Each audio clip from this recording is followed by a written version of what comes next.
Hej YouTube. Jeg vil bare sige, den her server, Readcraft, som vi startede med at spille på, den gad Oliver så ikke at spille på mere. Jeg ved ikke helt hvorfor, men vi havde ellers fået nogle ret gode ting. Det er sådan en bog, som, det er noget, der egentlig ikke er så...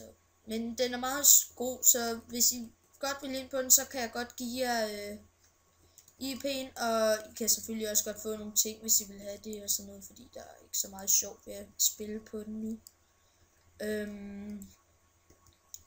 Jeg undrer sikkert over, hvordan vi fik alt det her iron. Det var fordi vi griefede nogen, som er tilladt på serveren.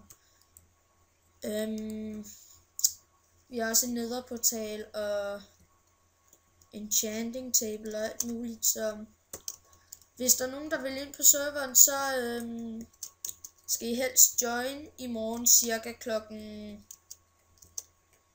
13 eller sådan noget, eller efter, hvis jeg er inde på den. Det kan godt være, at jeg ikke er det. Det var bare det, jeg ville sige.